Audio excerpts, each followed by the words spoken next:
Prepare for teleport!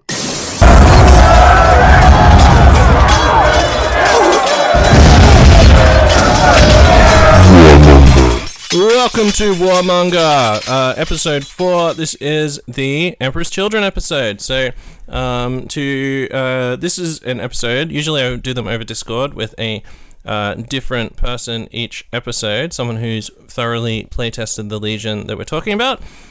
So for this one, I decided to have my favorite Emperor's Children player on, Michael. Oh, that's so nice of you. And he's in the studio. Yeah. So it is rather nice of me to say that after you've trashed me a couple of times with Emperor's Children. You're right. So it is, yeah. Thought I'd have you on so you can tell everyone how you fucking undid my fucking Iron 10th. So, as it's an episode of Warmonger, we're going to go through the Emperor's Children rules. We're going to run through it the same way that we have been doing it with the other ones. So the Legion rules, the Warlord traits, the extra equipment, the special units, the special reaction, and then finish off with the rites. And I think like that order is the order that I've come up with. I think that order puts the whole Legion together in a bit more of like a holistic way, I guess. Finishing off with the rites. And the special reaction being the second last one, just because once you've absorbed all of the units and the warlord traits and all the other shit, then you can have a look at the rights and determine how you want to, or what kind of army you want to use. Now, firstly, we need to give a quick shout out to our corporate dirtbags. These are people who, and I'm just trying to find my corporate dirtbags list. These are people who support us through Patreon on the corporate dirtbag tier, which is $10 a month. If you want to be a corporate dirtbag, we have 6 at the moment. There's 4 more slots for corporate dirtbags. Also, if you join up on the Patreon at, it's like $4 or something like that, then you get Warmonger a week early as well, or at least like 5 days early. It comes out on a Monday, and then for the rest of the people, it goes up on YouTube and SoundCloud and all of those other things, cool. iTunes, blah blah blah. Could mean the Friday. Difference between getting some tactical knowledge exactly for an event. Yeah, you definitely want to get the episode on Emperor's Children or Raven Guard or something on the Monday, so you got all week to read it. If you're playing on a Saturday, you don't want to just get on Friday, have to listen to the whole thing Friday night. No. You want to be able to listen to it like 5 times. Yeah. So corporate dirtbags. Number 1, vestalterrain.co.uk. Get some nameplates for your models. Vestal Terrain make a wide range of nameplates and other things to pimp out your models, essentially. Really good stuff. Grimdarkterrain.com. Our good friend Rudolph over there at Grimdark Terrain is making excellent terrain for 6 to 8 mil for what we call quarter scale. So for Epic 30k. But mainly Titanicus, and he's doing some fucking amazing stuff. Like you saw last week, we talked about in the Dark Angels episode, we talked for about 10 minutes about the ships and all the dockside stuff that he's done. Yeah. It's been really good. Yeah. Next up is Crystal Fortress, crystal-fortress.com. Grab your super advanced storage container. Ryan has one of them. Ryan from down in Sydney. Down in Melbourne, rather.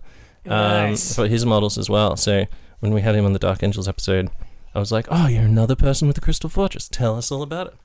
He fucking loves it. Yeah, super good. He brought it around to my house the other day, and I took some photos, and in the background you could see it, and people commenting. Glistening. Wait, is that a case from the future? Oh my god. Next up's Black Label Painting. Search Black Label Painting on Facebook, and Dave over there at Black Label Painting will sort you out with painting, specializing in Titans and things like that. Next up, Skeleton Games and Terrain. There's a link in the show notes to a YouTube channel over there, and Skeleton Games and Terrain does third-party models that work with your games. Nice. So really nice stuff over there. And then last but not least, Quartermaster, #by Quartermaster, Quartermaster 5. There's a new Quartermaster coming out soon, but the Quartermaster is the best app to do your list hammer on for all the games you want to play, including Necromunda, 30k, all the games. All the games are on there, and if the game isn't on there, then it's fan-made templates, so it's not you can make hard. one yourself. Yeah, exactly. Are there any second edition templates on there? I haven't seen any. That's a good question. I can't remember, but I think I did start making an Eldar one, I think. For second edition? Yeah. Oh, wow. Okay. I mean, second 40k. Yeah. Oh, crazy. Yeah.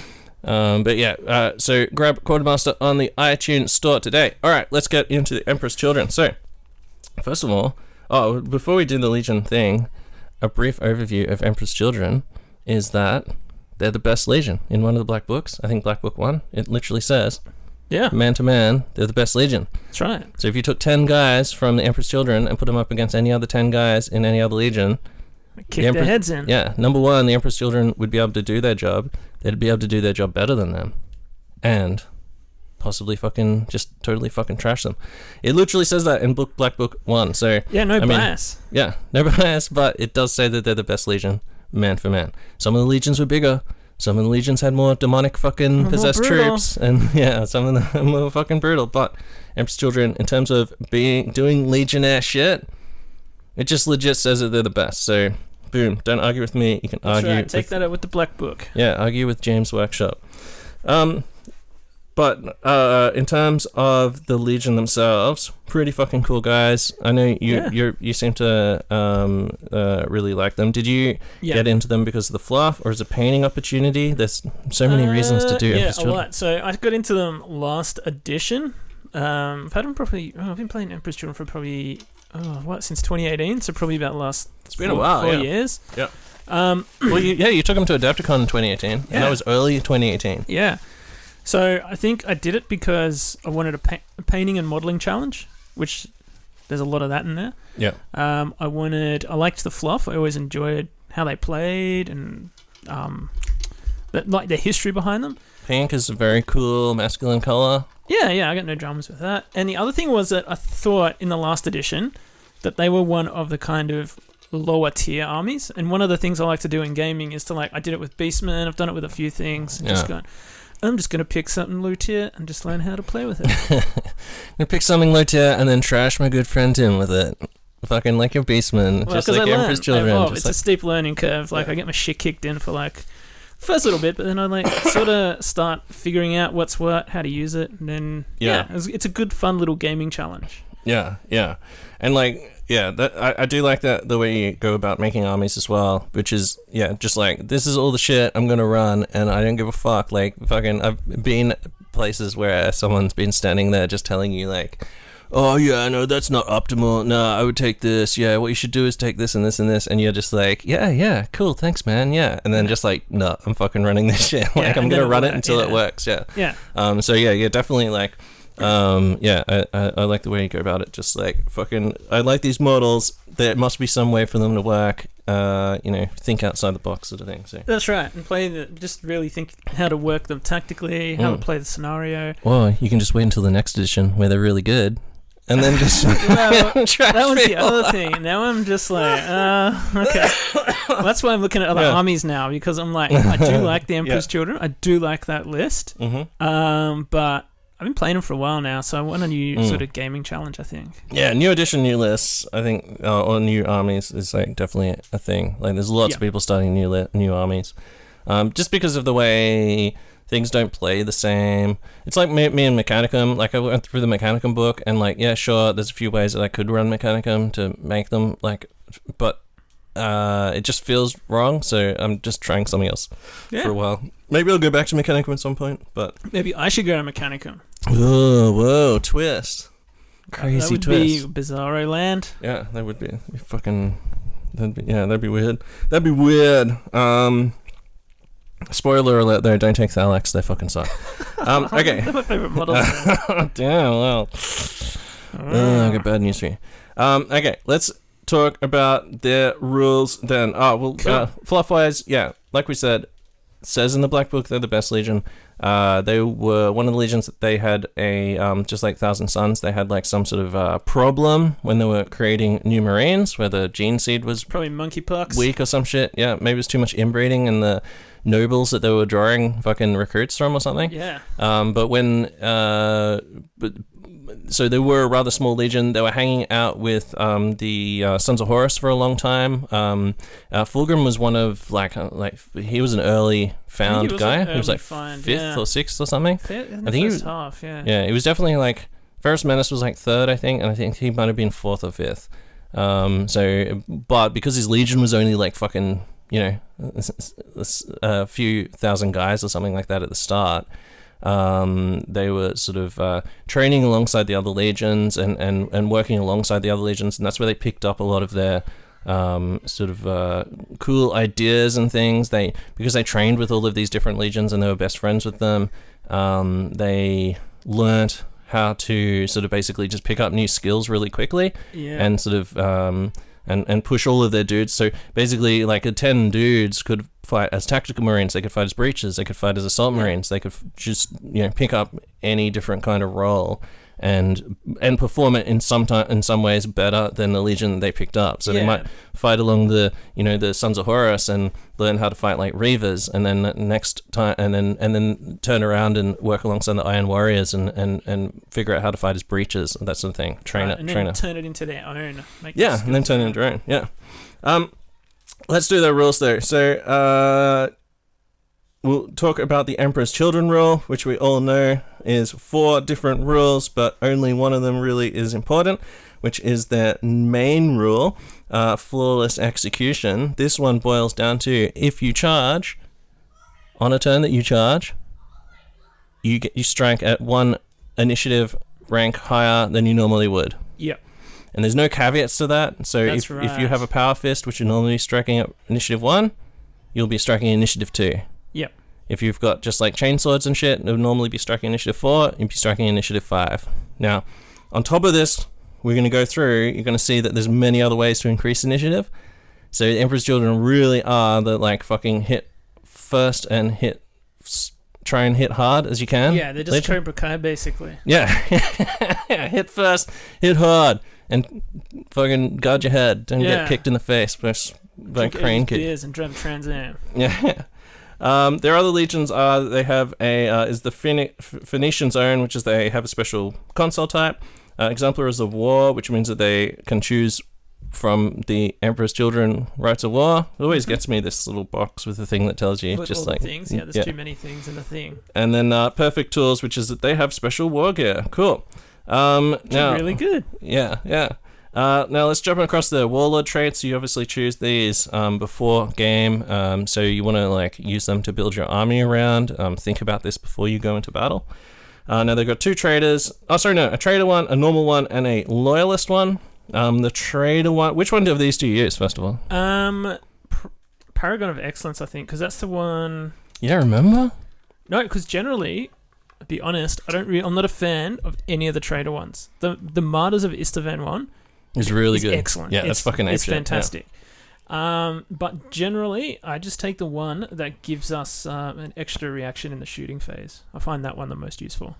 That is the Broken Mirror. Mirror.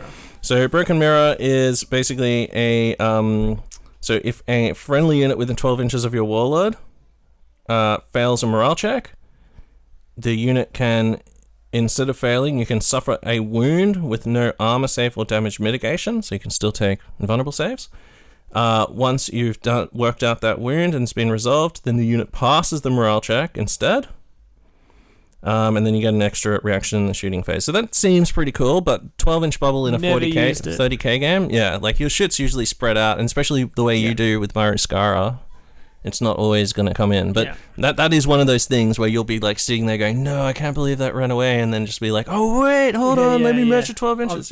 So I'm yet to use that piece of it. Like I think it'll come in handy. But generally I take it just to get the +1 reaction in the shooting phase. Yeah.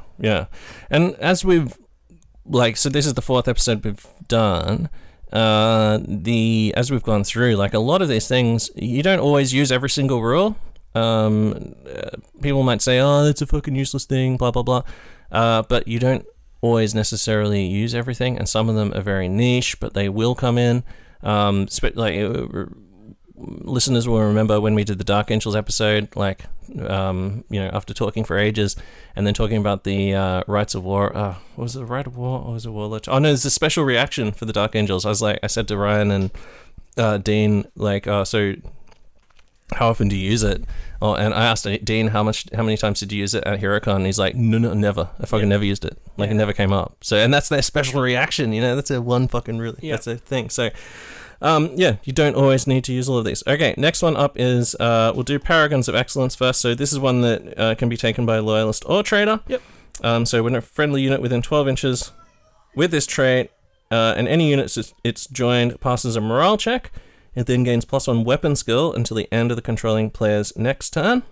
In addition, an army whose Warlord has this trait gets an additional movement phase reaction. So +1 weapon skill if you pass a morale check within 12 inches. Yeah. That's really, that's very niche, isn't it? Like, I've used it once. Yeah. And it worked really well once, but it was, like you said, it was a really niche. Coming on from outflanking, my assault squad got intercepted, so then they passed the check, and then they assaulted the turn they came on. So that's pretty good. That worked pretty well. Getting +1 weapon skill, then charging. But the problem was, like, after they got totally intercepted, there was like 5 of them left. Oh, okay, yeah. But they still did it right. But yeah, like just having that backup. Which one do you think's better? Do you think that one's better, or do you think the other one's better? Because they're both 12-inch bubbles that, in some way, do something to do with morale checks. One of them just lets you auto pass. I would say Paragon of Excellence because it's a movement phase one, or do you want the shooting phase one? Well, that's the thing. I like the extra reaction for me personally with the Emperor's Children. I like it in the shooting phase because it means another squad can potentially evade, because that's when you're most vulnerable. You've just got to be out in the open, just moving towards the enemy. Yeah. And so if I can get 2 squads to do that, or 1 evade and then 1 Wall of Death or something with the flamers, I just feel it's better bang for buck. Yeah. Okay, and then the last one is the Loyalist only one, which is the best one, which is a Warlord with this trait, and all models in a unit the Warlord has joined that have Legion Studies Emperor's Children gain +1 to hit rolls while locked in combat with an enemy unit that has any version of Legion Studies, X Special Rule, and the Traitor Allegiance. So that's fucking so good. Yeah. Holy shit. In addition, you gain an additional reaction during the assault phase as long as the Warlord's not dead. So, man, that's fucking... +1 to hit in close combat just all the time as well. That's it's not huge. Like you have to be charged. It's not like any other it's fucking not the first shit. Turn. Yeah. It's just all the time. Yeah. So things like Palatine Blades that are already weapon skill 5. Yep. Against basic stuff, absolutely ape shit, and then even against like stuff that's weapon skill 5, still gives you the edge. And your Praetor hitting, so if you've got Sonic Shriekers and your Praetor gets charged, you can't take Sonic Shriekers in a Loyalist list. Ooh, really? So yeah, no augmentations. Yeah, for Loyalist. Interesting. Okay. All right. Sorry, I'm just trying to fix my headset as usual. If those things were compounded together, like a turtle recipe for fucking mayhem. Yeah. But still, it's still pretty good. It makes up for that, like not having the Sonic Shriekers, basically. Yeah. Oh, yeah. Going first and +1 to hit. Like if you charge on that turn that you charge, where you're going first and you're getting +1 to hit. Like, yikes. And there's lots of weapon skill 5 units, like the Spear Terminis and the Palatine Blades, all weapon skill 5. If you're taking veterans or people seem to like veterans for Emperor's Children as well. They're also weapon skill 5. Yeah, they're very good now. Pretty sick. Command squads. If you're Loyalist, that's a good one. I would definitely, if I was playing a Loyalist, definitely try that out and see how you go. Emperor's Children seem to be a legion that's very seem to be like close combat focused to some extent. Like even if you're running Third Company Elite and you got a bunch of shooting, generally most armies will have that, like, you know, Praetor with the fucking all the gear and some kind of strike force with him. With him or them. Okay, let's moving along. Let's talk about the extra equipment. We're gonna jump past the rights and go to the extra equipment, which is surgical augments and Phoenix pattern power weapons. So there's 3 different surgical augments. So the rules for taking these are any model with a Traitor Allegiance can take both and Legion Studies rule, Emperor's Children special rule and the character subtype, but not the unique subtype, may take a single surgical augment from the list below for 20 points. So basically any sergeant or independent characters can take this for 20 points. There's 3 different ones. There's a Sonic Shrieker, which is a turn in which at least one model equipped with the Sonic Shrieker successfully charges or is themselves successfully charged. All models in an enemy unit locked in combat with them suffer -1 penalty to all 2 hit rolls. Models which are immune to the effects of the Fear special rule are not affected by this modifier. So you use these pretty extensively, and they just save your ass so much. Fucking holy shit. Every time I fight them, I'm like, oh yeah, time to die. And then you're like, oh, don't forget the next one to hit. That's right. Oh, and this squad's already weapon skill 5. Yeah. So, yeah, I wouldn't go anywhere without them. I think you could still effectively run a loyalist list, but these are such a good piece of kit. Yeah. It's a bit expensive, but the thing you got to remember is even if your sergeant's got it, until the sergeant's dead, the whole squad counts as having it, basically. Yeah, I remember the first time you used that, I was like, whoa, you're telling me just because that one guy has it, my whole unit's neg 1? And you're like, yeah. Fuck, how much does that cost? 20 points? Yeah, holy before shit. You had to give it to individual members of the unit. So Palatine Blades, for example, I think could all take it. Wasn't it just models in base base or some shit? It was just models in base to base. Yeah. God damn, that's fucking psycho. And out of these surgical augments, that's like by far the best one, I feel like, as well, which is crazy. Okay. Next one is the Subsonic Pulsar. A model equipped with this upgrade and any unit it joins ignores the penalties to leadership and ballistic skill imposed by night fighting special rules. 20 points for that. I mean, it's decent on a heavy weapon squad, I think. That's right, yeah, or a tactical squad. If you're taking your fucking sun killers, it seems like a good thing to put on them if they can take surgical augments. They can, right? Sergeant can. Yep. As long as you're a trader. Yep. Anything that ignores. So it's just the leadership and ballistic skill though. It's not the range bit. So if you're firing over 24 inches, like you're not actually getting the night fighting. You're not getting night vision. You're just getting the leadership and ballistic skill thing. Little handy things. Yeah. So that's pretty good. It's worth putting on a sergeant, like we just said. On a heavy weapon squad or a weapon support squad or something like that. Something that you're not going to risk in combat necessarily. Yeah. And then the last one's the Sonic Lance. A model equipped with this upgrade gains the Sonic Lance weapon, which is a Flamer template, strength 2, assault 1, breaching 6+, and pinning. There's no AP on it, so you're still needing armor saves and rerolling armor saves against most of the hits. However, breaching 6+, pretty decent, and also pinning thrown in there as well. So it's interesting. I was toying with this the other day. I was like, how would I actually use these? There's an interesting combo with the Palatine Blade Squad because the sergeant can take one augmentation and the actual unit members can take another one. Yeah. So but you can't mix them there, can you? Well, it just says so. Where is it? So yeah, I think all models in the unit may take a surgical augmentation at a cost of 25 points for the entire unit. So they all got to have the same. So yeah, so basically you could have 5 guys with the Sonic Lance and then an independent character attached with the Sonic Shriekers. So they run into a wall of death with the Lancers. Oh. And they still have that character with the with the Sonic Shriekers. Now, we've just read through these. So now you're talking about units taking them. Any character can take any 3 of these, but there's also certain units that can also take them as well. So I think so Palatine Blades, which is what you've just mentioned. Yeah. Can the Spear Termies take them as well? No, I think it's just it's a special Palatine Blade thing. Just a Palatine Blades? Okay. Now on top of that, when we get to the Third Company Elite, Rite of War, that allows you to give surgical upgrades to any units for 30 points for the entire unit. Well, actually, Phoenix Terminators can have augmentations as well. Yeah. Yeah. So, and then, through the Third Company Elite, you can also just put them on everything. So you could have, like... yeah, it's mental. So just all your base troops. Yeah. With just... Imagine it's like a 20-man tactical squad, but also they have all Sonic Lances. Yep. For 30 points. Pretty good. That seems pretty good. And also seems very fucking cheap. There's a 1 point for like a rending 6+ flamer.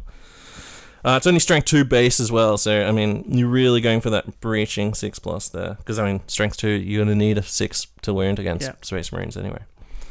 So yeah, some interesting combos there. When we get to the rights, we'll talk a little bit more about that. And also when we talk about the special units. Next up is the Phoenix Pattern Power Weapons. Now, they have two different kinds. They used to have the Power Spear, which they still have, which is, now it doesn't have all that, you only get the bonus on the turn you charge and all that shit. It's good to fix that, because that's one of the reasons I kind of got left in the dust, I think, during the power creep, during the old books over the years. Because then if you look at that, the Phoenix Spear was okay back in the day, but then when you compare it to like White Scar's Power Glaive and stuff, it was... Yeah. Why don't I steal some glaives, man? Why would I use a spear on a glaive? It's so much better. Yeah, but these are really good now. And I really enjoy the rapier. Yeah. Okay, well, let's talk... So, the Phoenix Spear, we'll do that one first, because that's the classic one everyone knows. +2 Strength AP 3. Melee, Reach 1, which means it goes +1 Initiative. Yeah. Which is going to be a recurring theme throughout this list. Murderous Strike 6+, Breaching 6+, and Two-Handed. So... It's going at initiative. You're striking at strength 6 AP 3 for the most part. You're striking at +1 initiative. Any 6 you roll is a AP 2 and murderous strike. So I mean that, like, as we know from anyone who's played against Gal Vorbak, that 6+ rending / 6+ murderous strike is fucking really, really good. Like you can whale that into things like dreadnoughts, and do D3 wounds, and then you get a 5+ invulnerable. You can also whale that into just like Terminators, get those instant death fucking, save or die wounds on Terminators and characters. Oh, so savage. It's really things good. like bikes or whatever that have more than one wound. Yeah, and you can give these to sergeants, and a sergeant with a spear and a Sonic Shrieker can go almost toe-to-toe with most characters for one round. And have a chance of hitting on 4s, roll a lucky 6, and just decapitate a chaplain or whatever. And go on before a Praetor in most cases as well. Spear him through the fucking middle, like, have you seen that Thor movie? No. The latest one? Oh, okay. Russell Crowe is like the Zeus guy. I know, some sort of, apparently he's a Marvel superhero. But he gets like, oh, no, I won't tell you. It'll be too much of a spoil. It'll be a spoiler for the other people. But given what we were just talking about, I think people can guess what happens. But I'm gonna watch it just for that now.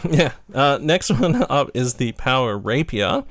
Now this is strength as user, which is strength 4, or strength 4 generally. AP 3, melee, rending 6+. So basically everything so far is a power sword, except also Murder Strike 6+. Yeah. So imagine a power sword that's also Murder Strike 6+. On that 6, it's rending and a fucking and a instant death. Yep. Oh boy, very good. Have you got any of these? Yeah, I do. I got probably 2 or 3 of them. Who's running? Oh, on the just in the Palatine Blades. In the Paladin Blades. Yeah. Holy shit, that's so good. So before I did it to keep the points down, just to take a mix, and they were just the ones that die first. Mm-hmm. But now they're actually quite useful. They're really good. Mm. And then anyone, so the rules for taking these are anyone with Legion, Astartes, Emperor's Children special rule, and the character rule can exchange a power weapon for one of these for no additional points cost. So almost all for sergeants, apothecaries, blah blah blah, it's like 10 points for a power weapon. So it'd be 10 points for a Phoenix Rapier, which is like a power weapon but better. Worth it. Yeah, just like roll those 6s and fucking heads roll. So, fucking really good, man. Like, and that's a big boon, like big boost to them as well. Like they used to be able to take, well, they can still take charnable blades and shit, right? Yeah. But this is like next level up. In fact, it even says, so it says, they combine the finer aspects of the famed charnable blades with the power fields of Terran design, creating a weapon favored by the Emperor's Children over the more common power weapon. So yeah, fuck, no shit, they decided to use them instead of. Why not? It's a fucking Murderous Strike, mate.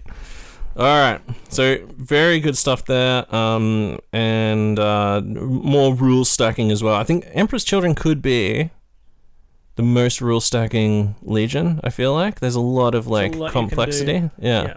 Especially when we're going to get to the next thing, which is the special unit guy, the special console. More and more rule stacking. So, summary of these augments is that Sonic Shriekers fucking really good. Neg 1 to hit on a turn and you charge or you're charged. Yep, don't leave home without them as long as you're a traitor. Subsonic Pulsar, maybe on weapons, support squads, things like that. Sonic Lance, good if you can get it on a full unit on them and just blast people with fucking tons and tons of that breaching 6+. And pinning there. And then the Phoenix pattern power weapons, they're like better versions of weapons that you can already get. Like like Murder Strike, basically Murder Strike Power Spear, and Murder Strike fucking Phoenix Rapier, Murder Strike sword, Power Sword, essentially. Okay, next up is special units. So let's talk about the Phoenix Warden first. Now, I haven't seen you run one of these. I want to.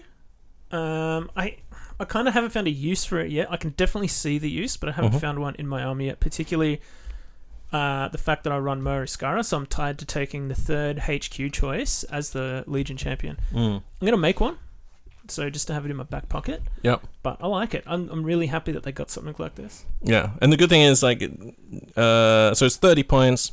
I'm gonna jump down to their war gear thing just to illustrate my point, which is they gain a Phoenix Power Spear and an Iron Halo for no additional point cost. I mean, it's eaten up in that 30 points, but a Phoenix Power Weapon, so Power Spear, plus Iron Halo, easily worth the 30 points, and then you're getting the extra rules as well. Yeah. So, and any model that you've got with a Power Spear could easily just be a Phoenix Warden as well, right? They have to be in Tartarus armor.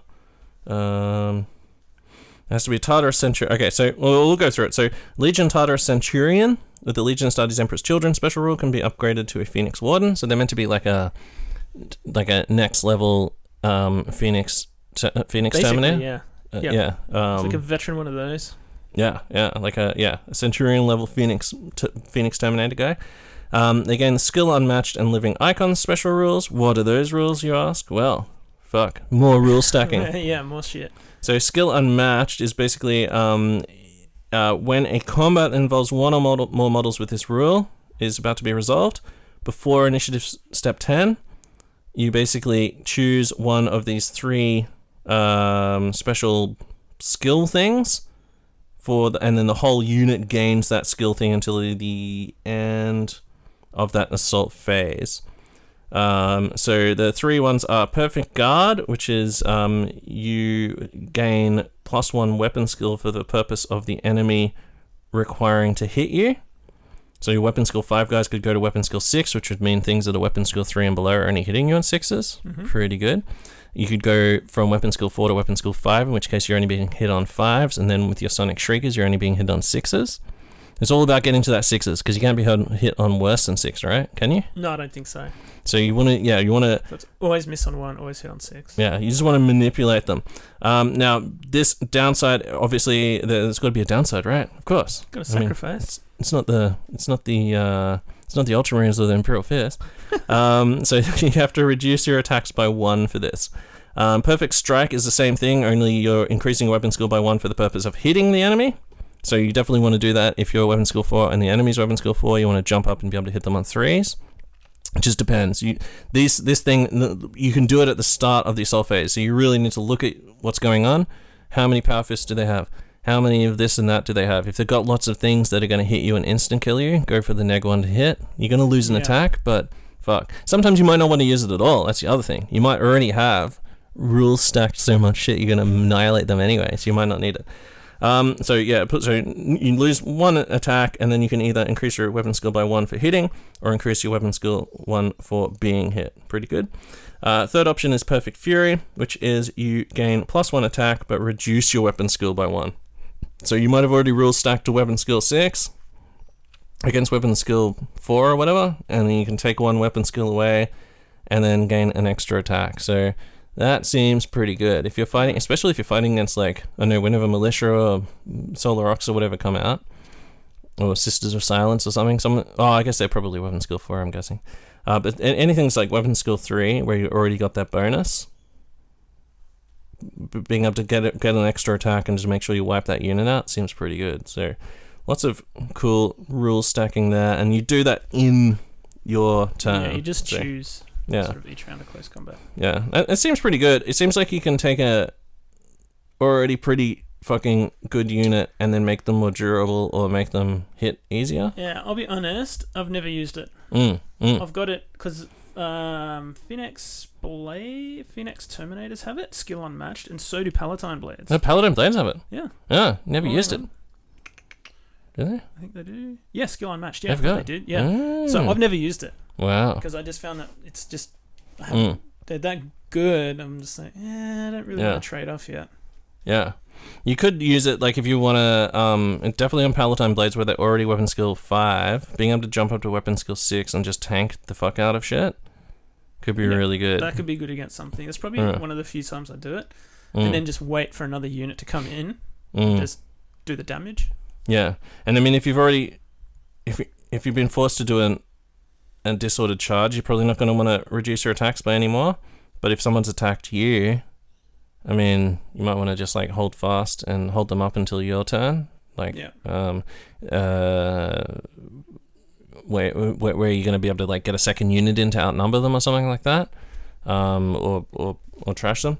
It's really technical. It's definitely like something you really need to be thinking about. I think either that or it's one of those things where like when shit gets tight, just remember, like, oh, fuck, if it's a really tight combat, I need to remember to go and look at that skill unmatched rule and try and find some bullshit to pull out on people. The niche thing for this, I reckon, is probably what I would use this Phoenix Warden for, is putting it with a squad of Tartarus Terminators with Thunderhammers and Power Fists and just be charging in. Yeah. +1 attack, -1 weapon skill or something? Or? Yep. And going first because of the Emperor's Children special rule. Yeah. Just slamming Thunderhammers into shit. Yeah, into other Terminators preferably. Yeah.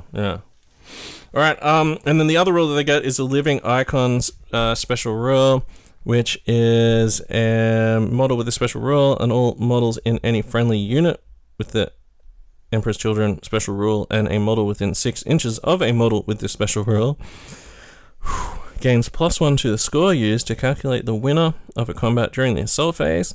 The effects of the special rule do not stack, and you can only be given a single instance of this special rule, and it doesn't stack with Fulgrim's Sire of the Emperor's Children rule. So just like a +1 to combat results bubble, essentially, which is like not terrible. It's only 6 inches though. But it's better than nothing. If you're playing one of those big like Seas of Men fucking Isfan 5 armies where it's just like hordes of dudes pouring forward, you can definitely like build your army around that. And in this new edition where artillery doesn't just kill everything in the open, that's actually pretty possible. I've been finding that more and more that a lot of these combats either come down to 1 or 2 or it's a runaway.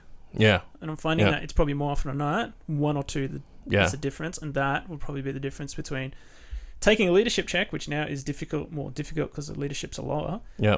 Or taking that and passing it, or running. You always want to be rolling at least 7, leadership 7+, because that's the most the greatest most probable number to roll, right? 7.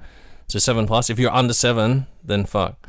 If you're under 7, then you probably you're the victim of a runaway. So you want to like smash some, getting one of those like extra just like points. It's definitely come into it. I've seen it happen in a bunch of games where I've won by 1 point, and I'm like, oh yeah, take a test, and they're like, oh no, I've got this +1 thing. I'm like, god damn it.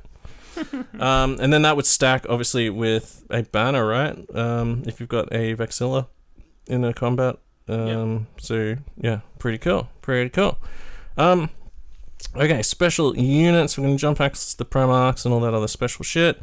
Let's do Phoenix Terminators first. Oh boy. Now, 200 points for 5, so 40 points each base.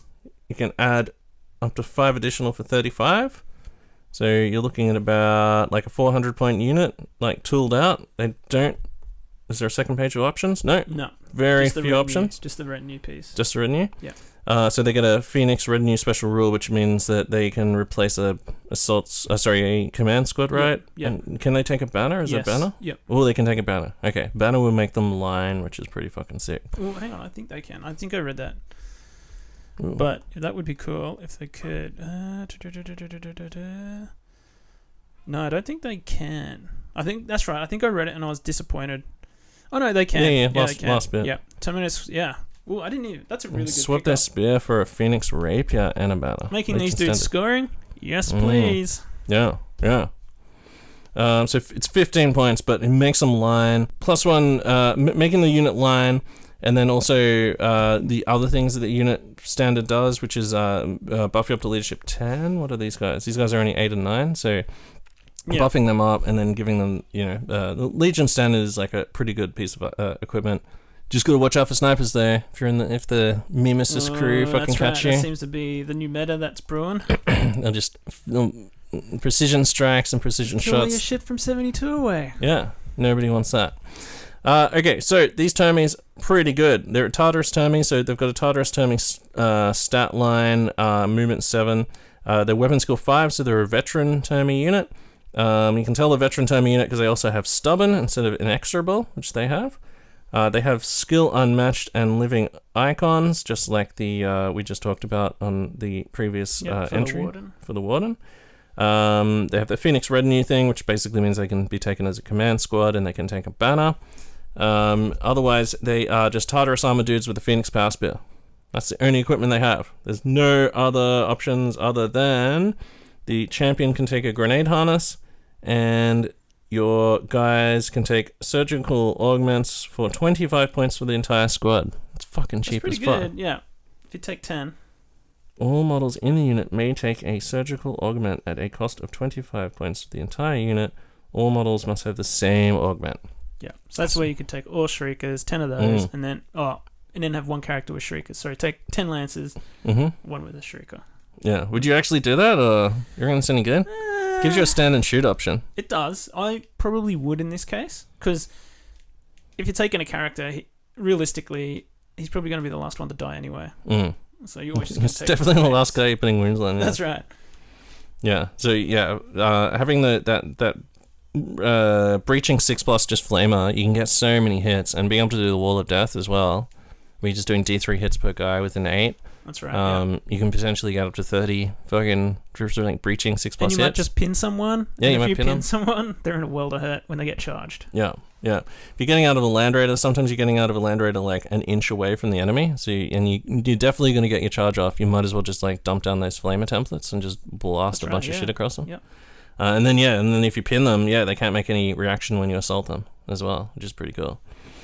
So yeah, decent unit, man, and they seem like they're cheaper. They seem way cheaper. They're much better than they. I'd never take them in the old edition. Like I've been waiting for them to get good. Yeah. And now they're really good, so I'm painting some up now. Yeah, and then so the spear, Phoenix Spear, if you remember, has the +1 initiative because it's got the reach. That's right. Yeah. A 6+ to wound is a breaching, so AP2 and instant death. Yeah. So they can take on Terminators.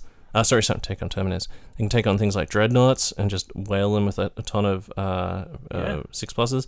If you've got Sonic Shriekers in there, you're gonna be neg 1 to hit. At least Dreadnought's only gonna be hitting on 4s instead of 3s. If you got 10 of these bad boys, this is where you probably want to do that one. How it makes it harder for the Dreadnought to hit you. 10 of them all lose 1 attack on the charge. And then actually, your weapon skill 5, so Dreadnought would only be hitting you on 5s. Yeah.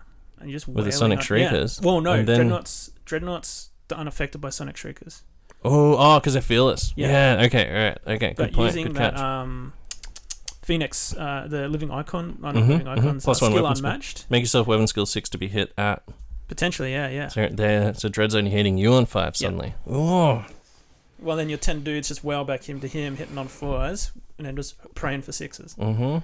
Or you just go for the bulk 3s to hit. Yeah. And then go for the 6s. Oh, well, because that would probably be better because you're going first. Yeah. Oh, yeah.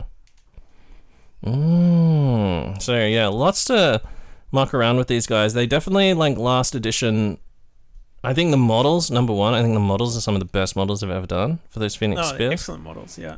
But people didn't take them because if you weren't charging, they were only EP3. That's right, yeah. Phoenix Spears were garbage if you weren't charging. Yeah, I mean they are an EP3 now, but that 6+ to wound being not only rending but also instant death. Oh, sorry, breaching 6+, but also rending instant death. Yeah, it's much better. That is very good, very very good. Next unit up is Palatine Blade Squad, so 165 points for the base 5, and then 28 points each for an additional 5. These guys now have Artificer armor, a charnable weapon, a bolt pistol, crack and frack as normal. They have the Chosen Warriors counterattack 1, which means they have 3 attacks if you charge them. The skill unmatched, they don't have the living icons rule, but they do have the skill unmatched rule. So once again, a weapon skill 5. Oh, and BS 5 models. So essentially they've got Space Marine veteran stats, except they're also BS 5. Why are they BS 5? I thought they were meant to be like sword boys. They're also just real good. Well, pistols are a part of sword play. Really good at shooting their, what do they got? Bolt pistols. It's interesting. Pardon me. Now, the options are any model can change their charnable weapon for a power weapon, a Phoenix Power Spear, or a Phoenix Rapier for 5 points. I would definitely look at taking the Phoenix Rapiers on people. It's also a charnable weapon, so you could theoretically take the charnable spear or the charnable Tabor, which is a little baby, which is an axe or something, I think. Yeah. But the Phoenix Rapier only being an extra 5 points seems pretty good. Yeah, I don't know why you wouldn't do it. Instant death power weapon. Fuck. They're a fearsome squad once they get going. Mm-hmm. I mean, instant death, as well as, even if it's a single wound model, instant death cancels out feel no pain. Yep. So lots of people are taking, I've noticed lots of people stiffening their lines with things like apothecaries. Being able to just like cancel that with those instant death wounds. Very, very nice. You're only going to get an invulnerable save against them. Yep. So you can give the whole unit surgical augments for 25 points. All models have to take the same one. What would you go with these guys? Same thing, or just what do you usually take? You take Shriekers on them all? I just take Shriekers just to be sure. But in saying that, the way I run them, I run a Praetor and a Chaplain, both with Sonic Shriekers, and then this squad all with Sonic Shriekers. Yeah, so gotta get your Shriek just on. in case. Yeah. And then the prefecture can take a plasma pistol or a melter bomb. Remember, it's a BS5 plasma pistol for what it's worth. I don't know why they have BS5. It seems really weird. Yeah, but I'm not a huge fan of plasma pistols these days. I've never taken it. No. What about melter bombs? You taking melter bomb? Just in case. Yeah, just to be sure. You never know when you're going to run up against fucking Land Raider or something. Yeah, having the 3 melter bombs in that squad is pretty handy. Just in case you run into that, like you said, that odd. So all your characters and the sergeant have them? Yeah. That's what I do too. Try and like stack some melter bombs in a unit, because in the new meta where there's no fucking there's no armored ceramite, melter guns, any kind of melter thing, fucking really good, like really, really good. All right, next one up is a Cacophony, and then we're going to jump across and quickly do the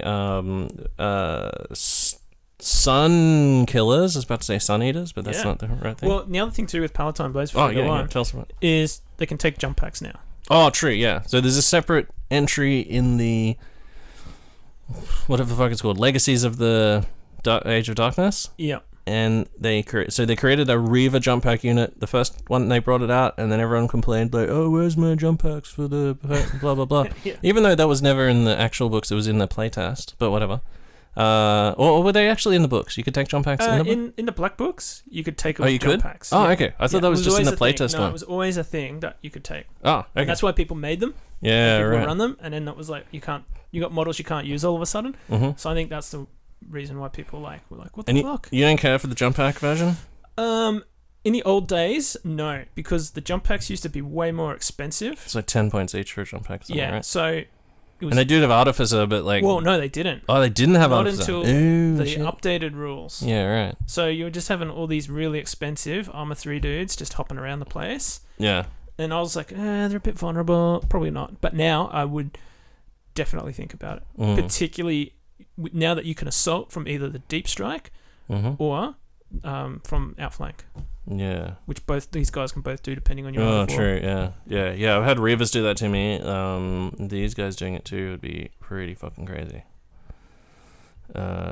Jump pack assault. Ugh. Yeesh. Good to go. And yeah, so, and you run them, they just, man to man, they're pretty good against just like fucking most shit. Yep. You send them up against Terminators and stuff like that, or try and weaken them first? Yeah, no, I just charge them into Cataphracti. I just don't give a fuck. Fucks. Yeah, just fucking go for it, man. So, and that unit that Michael runs that you just talked about before with the Chaplain, the Praetor, and the Palatine Blades coming on from Mariscara. Yeah. Yeesh. Fucking brutal. But that's the thing I like about it though, is that's how you can imagine them actually doing shit. It's Yeah, one exactly of those, right, yeah. rather than just like marching across the field towards you, like just doing this like fucking sudden like come on from the flank and just go for the fucking heart stabs. Pretty cool. Okay, let's talk about Cacophony. Now, Cacophony, 150 points for 5, 25 points each additional. They have the Cacophony, which is a cool weapon we'll talk about in a sec. Bolt pistol, sonic shriekers built in, frag crack power. They are normal marine stats, except for the fact that they are all leadership 10. Yeah. And they also have their infantry heavy, which is interesting. It means they can't run. And their special rules are they have to be traitor, and they have the fearless rule. So fearless is definitely something we're only 4 legions in, but fearless is something for a basic unit we haven't come across before, I don't believe. I can't think of too many others. I think other than Red Butchers and these guys, it's very rare to have a fearless unit. So yeah, definitely makes them fucking crazy. Now, you can take these as troops, as we're about to find out soon. However, they don't have line. One of the important things is they don't have line. So if you do take them, and you take your troops, compulsory troops, as these guys, just remember you're gonna need shit to score. Doing scoring. They're too busy scoring. They're too busy to score. Scoring Kirk. They're too busy scoring Kirk. Scoring fucking Meth. What is it? Meth, ketamine, angel dust, GHB. smack. Yeah. I don't know what smack is. I think it's meth or something. Okay, so you can take a 5 additional for 25. So your full unit of 10 would be 275, which is expensive. But let's talk about we'll talk about the options. So the Orchestrator can take Artificer Armor, Chainsword, Power Weapon, or Power Fist. Don't know how many, if that maybe the Power Fist's worth it. It is 20 points there for a Power Fist. That's XC. I think these guys, you just want to stand there and just blast people. Now, we'll talk about the weapons. So the Cacophony weapons, range 36, strength 6, AP 5, so 3 shots at range 36. Assault 3, so they can move and shoot it and assault if they need to. Although, remember that they don't have extra close combat weapons or anything like that. They do have the Sonic Shrieker, though, will make them harder to be hit. Yep. Now, it's Assault 3, Gets Hot, Pinning, Shell Shock 1, and Deflagrate. So imagine this is basically like a Assault Volkite Caliber, but it also has Gets Hot. It also has Pinning and Shell Shock 1, so you're taking your pinning checks at neg 1. And Deflagrate as well, so you can deflagrate into the unit. So the more guys you kill or more wounds you do, the more extra hits you're getting. Yep. The fact that strength 6 means you're hitting most of the time. You're hitting on 3s, wounding on 2s. Just buckets of fire, you'll be doing 30 shots. It Gets Hot is kind of annoying because you should theoretically be rolling this guy's 3 dice shots. for each one. Yeah, exactly. This guy's 3 shots. That's the way you really want to do it, because if you just roll like 30 shots and you get like 10 ones, you would roll all those armor saves. You could possibly lose your whole unit. Yeah. However, when you actually roll it out of those 10 ones, one guy might have got 3 ones. That's right, yeah. And it can't spill over. It doesn't spill over models. So it is really annoying. I wish instead of Gets Hot they had some other sort of fucking mechanism that made it playing easier, because it is like, if someone wants to just roll fucking 30 dice and just take all the Gets Hot and just take that many wounds off, I'm fucking easy with that. But the way you should play it is roll 3 dice, 3 dice, 3 dice, 3 dice, 3 dice, 10, like for each one. And I mean, it's going to get a bit sort of onerous, I think. If they had some kind of other mechanism, that would be cool, but whatever. A fearless unit, leadership 10, for any kind of checks that they do have to make for some reason, psychic powers or something like that. Pretty cool. They can use that leadership 10 to. You can't do a evade if you're fearless anymore, but you can do the thing that makes the enemy disordered, right? Yeah, you can hold. Where's my? Oh, I don't know. Your reference sheets. Oh, my reference sheets. Oh, here. Underneath that Kratos box. Let's just have a look. Overwatch. Yeah, hold the line. Reacting unit must make a morale check. If successful, the enemy unit's charge was also successful, then the charge counts as disordered. The morale check is successful, but the enemy unit's charge was a failure, then any other charges resolved against that unit by other enemy units in the same phase must be counted as disordered. Holy shit. You've just totally that Emperor's Children, like Rite of War, Yeah. you pass a morale check, get +1 weapon skill. That's take a morale check for hold. Oh, yeah. So if I take that reaction and pass my morale check, I am now +1 weapon skill when you charge me, plus you lose an attack. Oh, yeah. There we go. Boom. Science. Synergy. Definitely taking that one all the time now. Yeah. Yeah, morale check. That's pretty cool. Especially on these Cacophony where they're fucking leadership 10.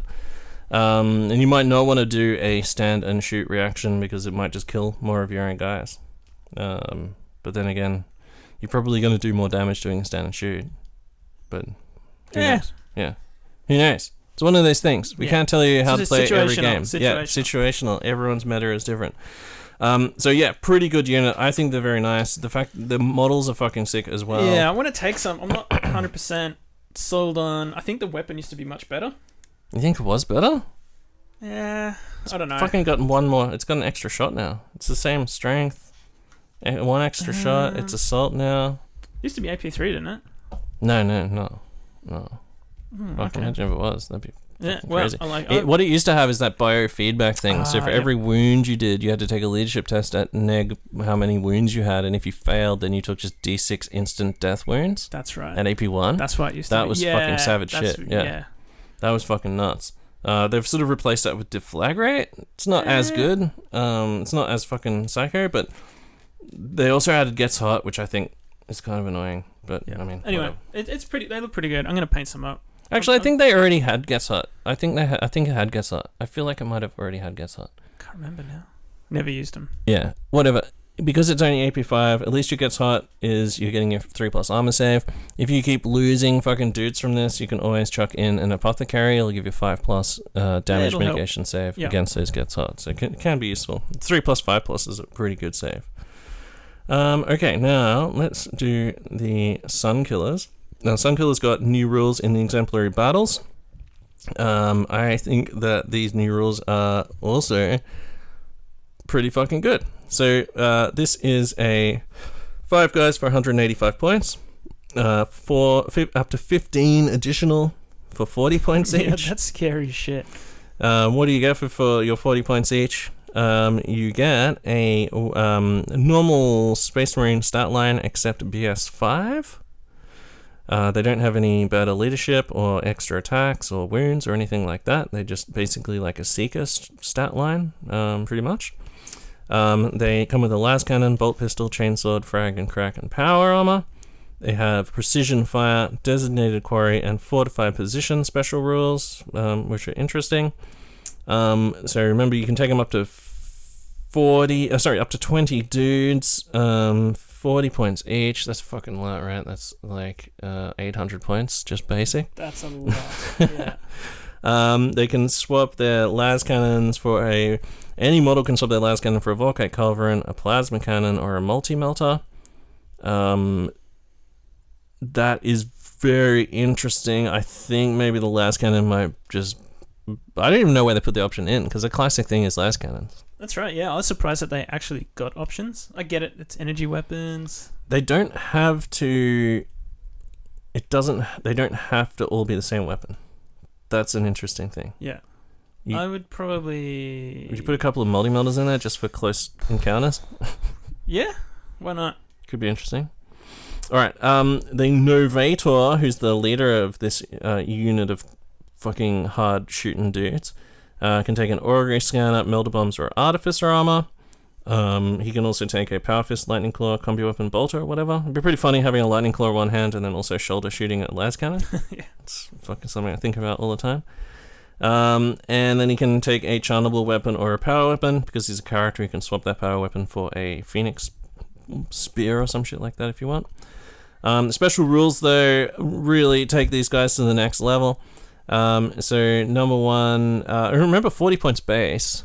That is basically a heavy support squad is 20 points per model, and a las cannon is 20 points, right? So, they're getting BS5 plus all these special rules. Pretty good. And being able to go past 10. Oh, yeah. That's huge. At least 12. I would definitely take at least 12, because that's 2 times 6, Lanesh's number, right? Yeah, so that far down the path, yeah. I feel like anything where you can go over 10, just to make a point, you should at least go 1 or 2 over 10. Yeah. Like a Terminator unit where you can go up to 15. Might as well take like 10 or 12 or something. Might as well. Like, it's a bonus unit. No one else is getting that. Like, there's very few units. Like, it's all these exemplary battle units that go to insane levels. Like the Night Lords. Was it 20? Up to 20 Attramentar. Yeah. Might as well do it. Okay, so precision fire is enemy models may not make cover saves or damage mitigation rolls against a wound caused by a shooting attack made by a model with this special roll, unless that shooting attack was made as a snapshot, in which case cover saves and damage mitigation rolls are made as normal. So cancelling out damage mitigation is pretty big. There's several ways to look at this. Number one, if you're evading, instant death doesn't affect evade, so it doesn't cancel out evade. Yeah. So your las cannons are gonna be just like fucking ignoring the evade, which is really, really good. Yeah. Secondly, ignoring no damage mitigation rolls is also feel no pain. So chucking Volkite Culverins on these dudes. Way to fire, as we all know from playing Warhammer Fantasy, where way to fire falls apart is when you have roll. So like a 3+, 4+ or something like that, or a 5+, 5+. That really kills way to fire. However, cancelling feel no pain is fucking crazy. There's nothing else in the game that cancels feel no pain other than it being a instant death weapon. Yeah. So chucking a bunch of Volkite Culverins, a BS5 Volkite Culverin unit where you don't get feel no pain or evade against them, that's fucking pure way to fire. Yeah. It's way to fire in its purest sense. Take your 3 ups or die. But it gets better. They have another rule called designated quarry. So at the start of the battle, once both armies have set up all their models, including infiltrators, you must choose a enemy unit with Gargantuan, Super Heavy, Knight, or Titan unit subtype. And this enemy is considered a designated quarry when any friendly models with this special rule are used to make a shooting attack against the enemy unit their controlling player has selected as a designated quarry. All failed to wound rolls of 1 may be re-rolled, and if the enemy unit is selected as a designated quarry, if it has an armor set value, then add +1 to the result of any results rolled on the vehicle damage table chart as a result of shooting attacks. So that means your basic las cannon is essentially AP1, so you're getting +2 in the result. So 5+ is a kill. As well, so you can re-roll. Yeah, re-rolling to pen. So hitting on 2s, re-rolling to pen from Sunder, and then 5+ is a kill on a vehicle. Fuck. That's pretty ape shit. See you later, Kratos. Yeah. See you later, Land Raiders. You're fucked. Like, that's and if you got savage. imagine if you got a multi-melter in there as well. Mm-hmm. Oh yeah. Oh yeah, then killing on a 4+ then. It's hitting on 2s. It's twin linked. You're gonna like wreck shit. Hitting on 2s, rerolling 1s, wounding against automata. You're wounding on 3 against dreadnoughts or whatever. You're hitting on with the multi-melter. You're wounding on 3s. Oh, I guess multi-melter because it's armor bane. You're re-rolling to wound at half range, but you could be strength 8 AP1 up to 24 and re-rolling 1s to wound. Yeah. Against that, whatever the fuck what was it? Gargantuan, Super Heavy, Knight, or Titan. Oh, so it's very niche. Yeah, that is niche. Yeah. Gargantuan, Super Heavy, Knight, or Titan. So it's not dead. Dreads and stuff like that, but it's still gonna stay dead if you target one of those things. Yeah. And then combined with the precision fire, then the can evade and that sort of thing. I'm not sure if Knights and Super Heavies can evade, but basically, like half the time you're getting like 6 on that Super Heavy table. Mm-hmm. Melters +2 and then plus the extra 1. Yeah. So basically on a 4+, you're doing like the top level one. 4+ kill on something like a Knight or something like that. Ooh-wee. And then the last one's fortified position. They can take essentially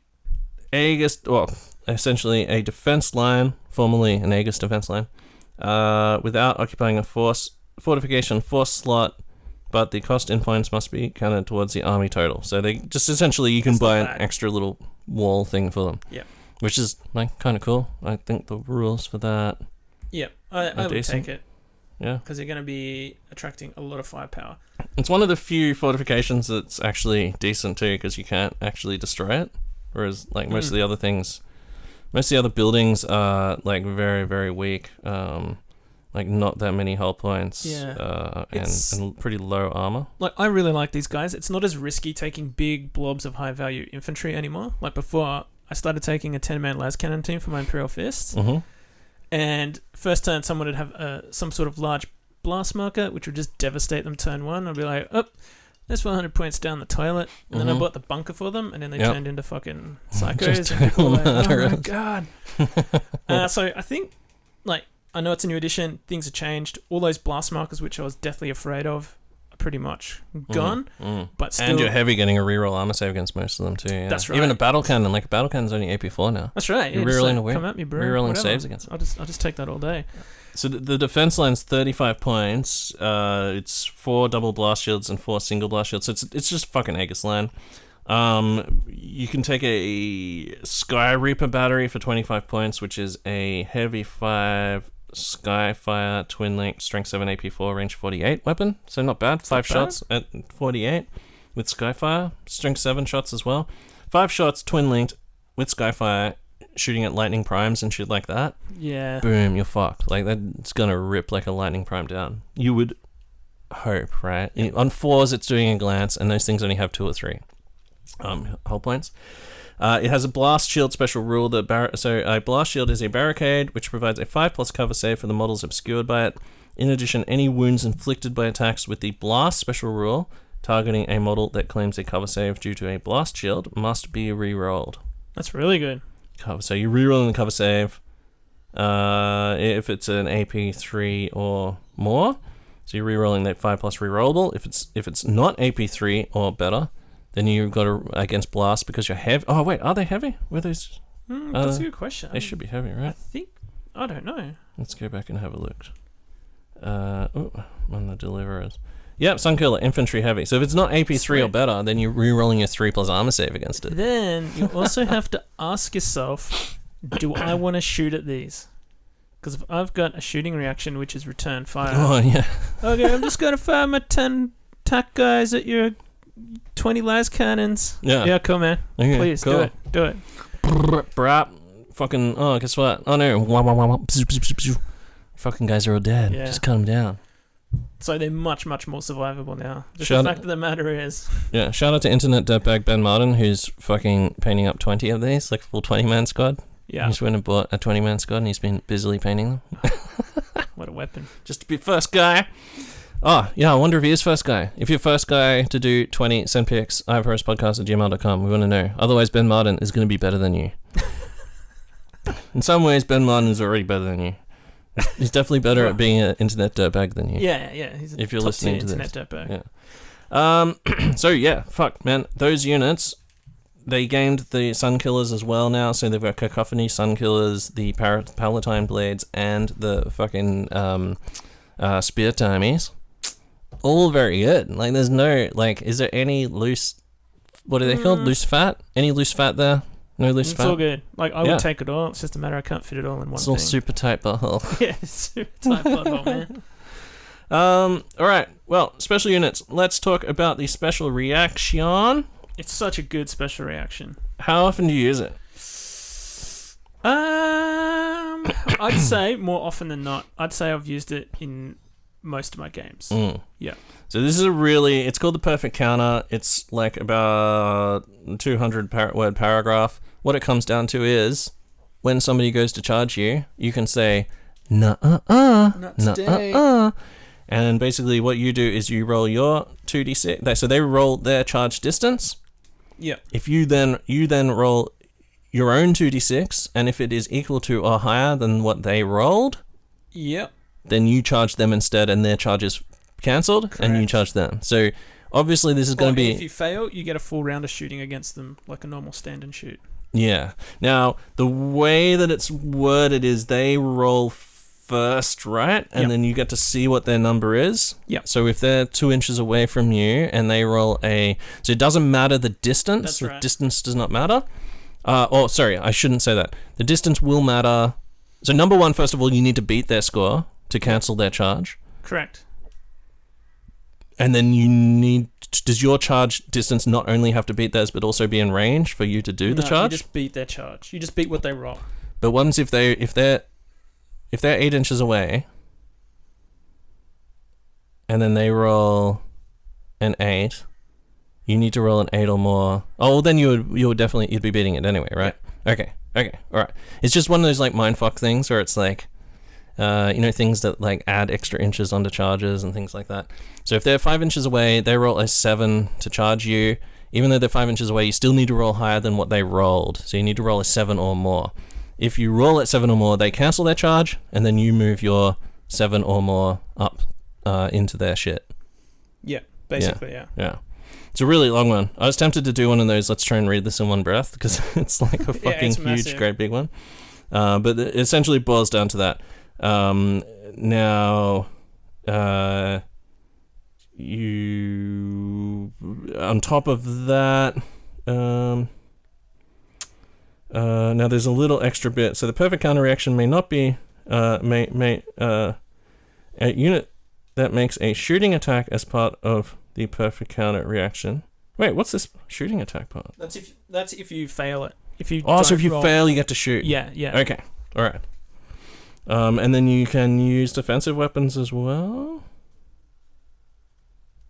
And then if animals with a vehicle unit type may only fire defensive weapons, template weapons may only be used as part of the perfect counter reaction if the target unit is within 8 inches and must use the Wall of Death rule instead. So, holy shit. So, if you've got like your heavy flamer squad, you can just like, if you fail to countercharge them, you can just burn them with Burn them, yeah.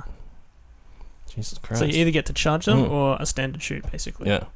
Oh, you know what? I think I skipped something. So I skipped something on the flawless execution. So the whole +1 striking and +1 initiative is the Legion special rule on the turn that they charge. They also have this one extra little bit, which is a Legion Astartes Emperor's Children vehicle gains a bonus +1 to hit when for all defensive weapons when making a shooting attack as part of a reaction as well. So that's I actually missed that before, but that's very interesting. Things like a Punisher, for example, like a Sick-Round Punisher, all of its weapons are strength 6 or less. So if you shoot at it, it can return fire and just blast you. Yeah, even if you think your Punisher's going to die, if a heavy weapon squad shoots you, might as well just shoot back. You're hitting on 2s with all of your weapons. So very interesting there. And you need to sort of definitely, that's definitely, like, I forgot it when I was going through the rule. But it's definitely something you need to think about, which weapons are defensive weapons, because that return fire with +1 to hit, pretty good. Yeah, definitely. Just adding so many more hits. So yeah, perfect counter, pretty good. You get to see what their roll is. If they roll a 10 to charge you, then obviously it's like, are you gonna worry about trying to do it because you lose your special reaction? Yeah, so definitely that you need to be clever about how you use it. Don't want to waste it, essentially. Yeah. On like a I need to roll an 11 and then you're fucked. It's totally come down to some clutch situations where I'm just like, oh, their HQ squad's charging me. Yeah. I'm going to turn this around, and it really pays off. Yeah. Like you did it to me once, I think with the Alpha Legion. Yeah. And instead of me charging you with my termies, you charged me, and like the as well as number one, I don't get my charge bonus, but you get your charge bonus. On top of that, because you're using a reaction to do it, I'm not getting my reactions back against you. Yeah, you can't react back so against I can't stand and shoot against you. It's like the so Space Wolves have the same thing, but I think if you move within 12, then you charge. Whereas this is like, like pretty crazy, because they can move up near you. You can use your reaction to move closer to them. Yep. They can shoot you, and then you return fire, and then they try and charge you, and then you just charge before them. Today, and just time to die. And quite often, if it's like at that stage of the game where like, oh, I have to get this charge off. I need to win this combat, and then all of a sudden, it's like turned back. Like the consequences are even more dire. Yeah. Because then I get full attacks. I get that extra initiative. Yeah. Pretty hectic. Now the wording for this is the roll or is it the total distance? So if the result of the reacting unit's charge distance roll is equal to or greater than that of the enemy unit. Yeah. So you wouldn't get the bonus for being a jump hack guy, for example? So okay. If they needed to do a 12-inch charge and they go, it's my last ditch, I've got to roll 12. They say they're charging me. okay, cool. They rolled double ones. I'm 12 inches away. I roll greater than double one. My charge goes off. Whoa, really? Yeah. Regardless of the range? Yeah. What? Yeah, because there's nothing about range. It's just I beat that roll. I charge you. Oh. So that's the other thing that's pretty clutch for. Mm. So they're like, oh yeah, I need a 10. I've just got to do this. And they roll some clumsy number. I'm just like, oh, okay, I can beat that. Wow.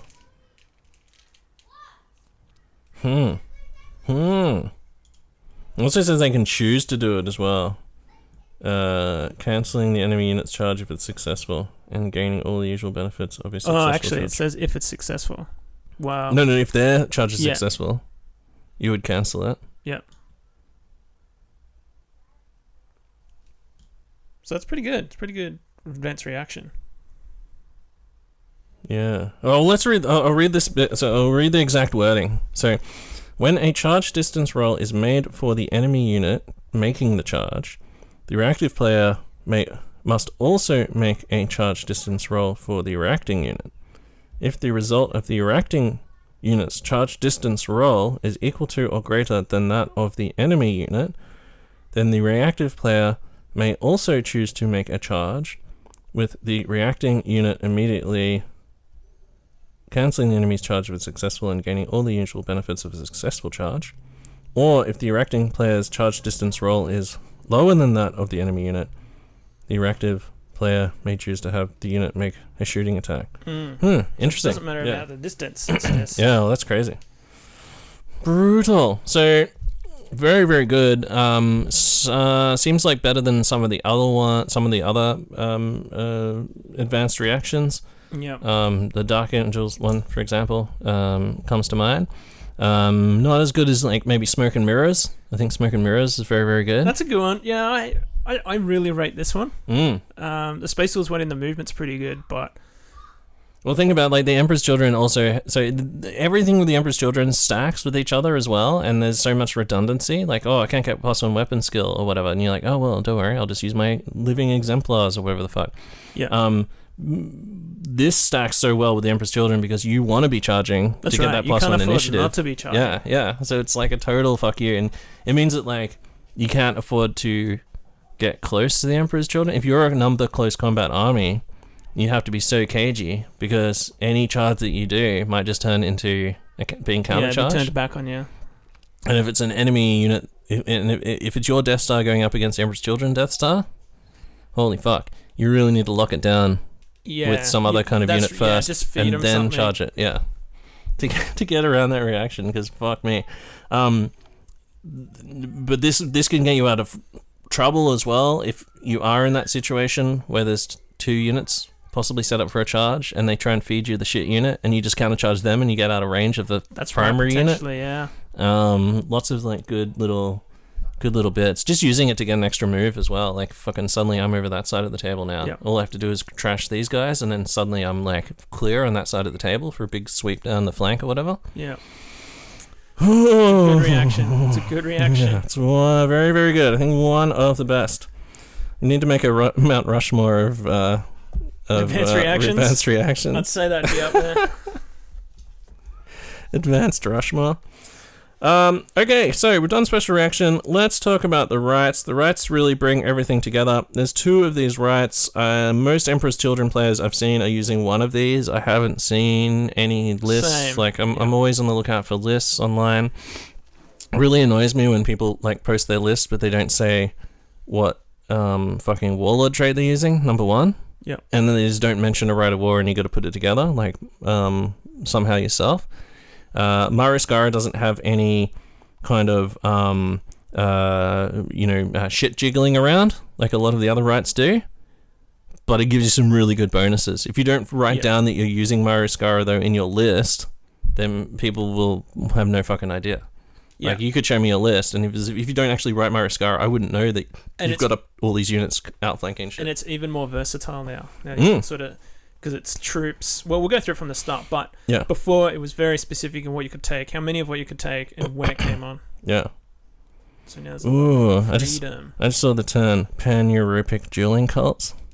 Yeah. That's fucking cool. Alright, okay, let's go through it. So, Mariskara, this one was really good in... I think it was pretty good in the last edition, but you could only use fast attack and elites, was it? Yep. Fast attack? Yep. So I know like people like Mike Young, who's in Brisbane here, really good Emperor's Children Ultramarines player. He used to use like a ton of speeders, like and doing the Mariskara sort of outflank thing. Yeah, before there was only a few kind of like key things that it would really work with to get the best bang for buck. But now there's a lot more. Yeah. If anyone can hear shrieking in the background, it's our daughters running around because it's a Sunday afternoon. Okay, let's talk about it. So, up to 4 units selected from elites, troops, or fast attack. So, troops now as well. Yeah.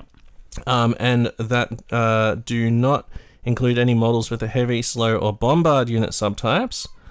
May be granted the outflank special rule at the start of the battle before any models are deployed. So that's the start of the battle, you get to choose those units. So you don't have to set them aside in your list or say what's going on. Very versatile. Yeah. All of the controlling players' units made up entirely of models with the Legion Astartes Emperor's Children special rule, which are part of a detachment using this Rite of War and deployed in the battlefield at the start of the battle, gain +1 to their movement characteristic until the start of any turn on which the controlling player chooses to bring on any of their own units into play from reserves, including those deployed as Deep Strike Assault, Flanking Assault, or Subterranean Assault. So you can put up to 4 units into Flanking Assault. You can still have Deep Striking shit. You can still have Subterranean shit. There's a limitation coming up, which will sort of tell us more about that. Yeah. The controlling player does not make reserve rolls for any units assigned to Flanking Assault or Subterranean Assault, though. Instead, the controlling player may choose to have all units assigned to a Flanking Assault or Subterranean Assault deploy onto the battlefield at the start of any of their turns after the first without making a reserve roll. So you can just fucking hold them. You don't have to make a reserve roll. Yeah. I could just go, nah, not today, not right now. Till whenever. Which is a big bonus over the last one because you used to have to write down when it would come. Yeah. Now you can just go, yeah, I'm ready for this. You can do it like every turn on turn 2 though, right? You just bring your fucking dreads onto my flank. Very few sort of games where it wouldn't. Quickly now, the rest of the army's dying. Yeah. You need to bring on the other half of my force. That's legit, in smaller games, a legit threat. Because in some games I've set up and all I've had is a Land Raider and 10 Heavy Flamers in the Land Raider and gone, inshallah. If they have no fucking neutron beam lasers or anything. Yeah. Okay, limitations are you can't include any models with a movement characteristic of 1 or slow or bombard type. Okay. No more than half of the total number of units in a detachment using this Rite of War may be assigned to a Flanking Assault, Subterranean Assault, or otherwise held in reserve, so you have to have some shit on the table.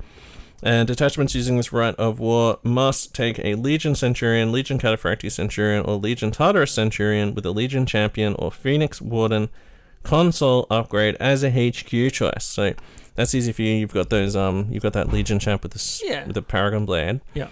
That's fuck, man. Those limitations are fuck all. Like, it doesn't stop you taking an allied slot. It doesn't let you stop you taking fortifications. It doesn't stop you. Like, basically, it's just shit with movement 0, slow or bombard, which is fucking what is that? I don't think I even fuck own all any shit. of that shit. Yeah. It's definitely not the sort of stuff that you usually associate with Emperor's Children. Like, it doesn't stop heavy, for example. No. So, and heavy is like all termies and heavy support shit. Yeah.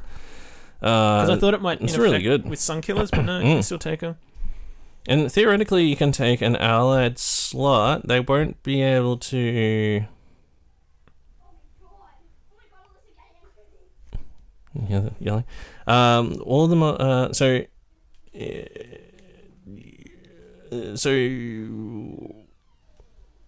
Yeah, interesting. So you could still take allies. Take that little Sons of Horus ally where you get the guy who pumps out the leadership with his magic staff. Yeah. Stuff like that. That could be cool. For just like holding your shit. Just using them as an anvil, just charging in, like put them forward. Yeah. So, you're going to not hurt them very much. And then the other guys come in. Yeah. So there's a lot of options, a lot of good options. Yeah. Well, I think the only issue I have is should we talk about the independent character piece? Yeah, let's talk about that. So, I'll preface this by saying we played a game on the weekend, and then in our Matreon chat, or the Patreon chat, which we call the Matreon chat, 'cause it's Australian, I was like, oh yeah, I got smashed by this, and then yeah, Michael's Praetor dude did this, and then Darcy, shout out to Darcy, Rules Layer Darcy, as we call him. No one's called him that, but I'm starting it. The dude who shot a guy off on turn 1, and the guy just couldn't fucking do anything, just shot him off the table with his tank army.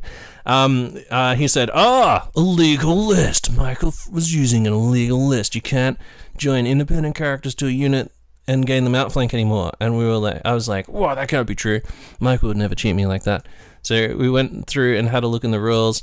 And then you came online, and I was like, oh, hey, guess what, Michael? Darcy reckons you're playing an illegal list. Yeah. We had a bit of a chat about it. I seriously don't give a fuck. Like, you could do it in the previous version.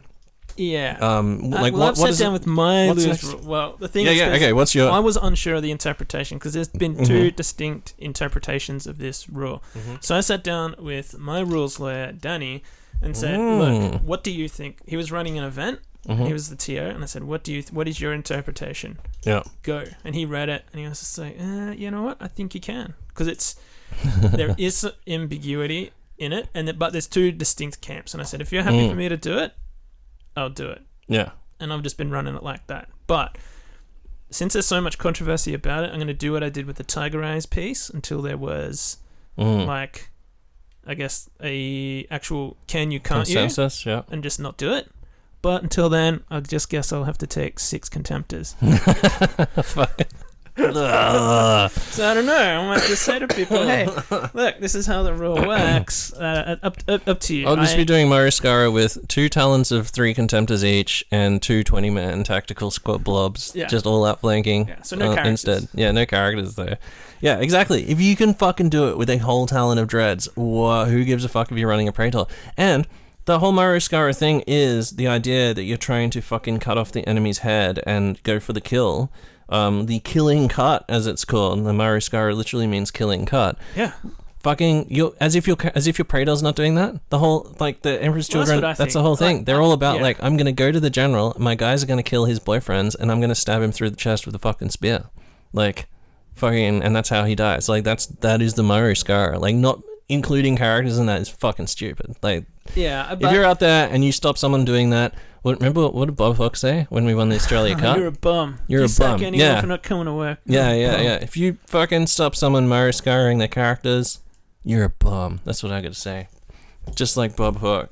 And now I'm gonna drink a whole pint of bourbon and not go to and win you America's Cup. Yeah. So I'm definitely like think that you should be able to do it. Just thematically, like maybe it should say HQ characters as well, and it takes up one of your 4 slots or something. All it needs is just one line to say that. And characters that have joined. Yeah, and characters joined to units. Because there's 4. I think we worked out that there's 3 different special rules individually you have to refer to. And then it's ambiguous as to when exactly. The whole issue is when exactly do the characters join the unit. Yeah, because so the effect of the Mariskara, they gain the outflank rule at the start of the battle before they're deployed. Yeah. You would join the character to your elite's troops or fast attack unit before the battle. Yeah. Then, also before the battle, that unit would gain outflank, and then the character would gain outflank as part of that. That's right, because it's part of the. I'm not mad at that. Because it's in the unit. The way that the rules for outflank says that it doesn't confer. So the argument against it is that you can join a character to a unit that has outflank. However, you can't outflank unless every model in that unit has outflank. Yeah. However, I feel like this is giving it before the battle starts. It's giving the whole unit, including characters who joined it, outflank. I feel like that's because what I think. If you have an outflank, because that would mean if you had an outflanking unit and you join them by a apothecary or tech marine, then they wouldn't be able to outflank. Yeah. Is that correct? Oh, I think so. Yeah, because they get joined at the same time. Yeah.